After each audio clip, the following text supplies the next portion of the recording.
En la década de 1940, nuestros escolares resolvían problemas de este pelaje. Pedro Pérez, campesino español, tiene un huerto, por la gracia de Dios, donde cultiva berzas y melones.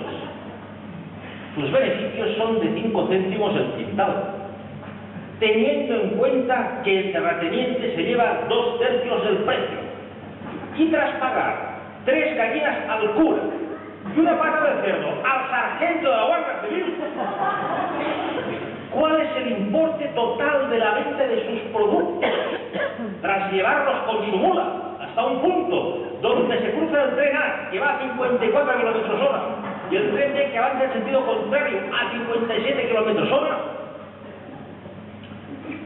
Pasan los años y España entra en la ONU.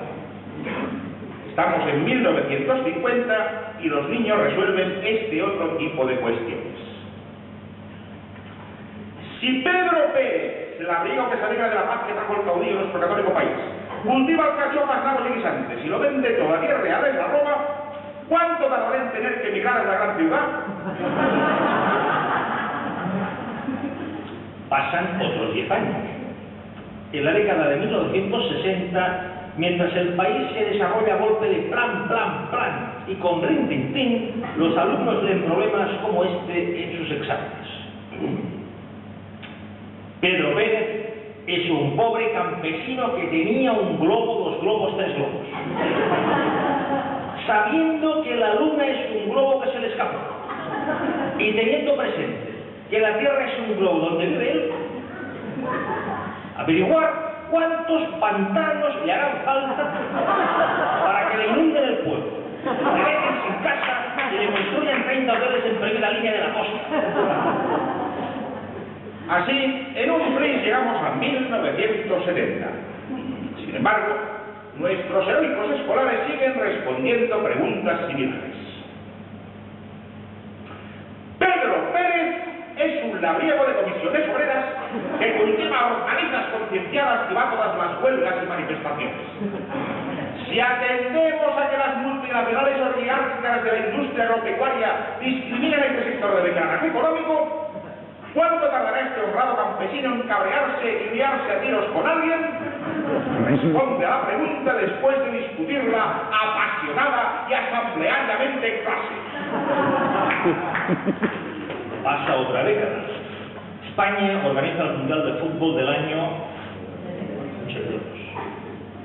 Impasibles al desaliento, un grupo de profesores aún se pregunta. Pedro Pérez es un campesino que diseña pequeños tomates y patatitas como si fuesen bonsáis. Este productor agrícola ha optado por el cambio y se ha comprado 3 tractores y un chalecito muy mono en las afueras de la capital. Haz una redacción políticamente correcta sobre las relaciones de este emprendedor y los 30 subsaharianos que le trabajan los campos de sol a sol cobrando una mierda. Barcelona organiza las Olimpiadas de 1992. Y no las vuelve a organizar en el 93, el 94 y el 95 porque no la dejan. Los libros de texto lo siguen poniendo bien clarito. Pedro Pérez es un labrieguen del sistema global marrón. Si la ventana del computing que le da Huertin le distrae un caché de escritas, ¿cuánto tardará su software agrario en facilitarle un acceso ADSL antes de que los mouses se le coman las patatas? ¿Y qué creen? ¿Qué creen, señores, señoras y señoritas? ¿Qué creen ustedes que ponen hoy esos mismos libros escolares? Vean, vean.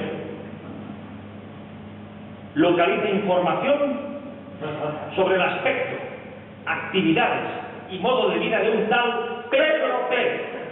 Y después responde a las siguientes preguntas. ¿Qué es una berenjena? ¿Cómo funciona un campesino? ¿Por qué se extinguieron las lagartijas? Asimismo, hace esquemas sobre los temas Morfología de la gallina.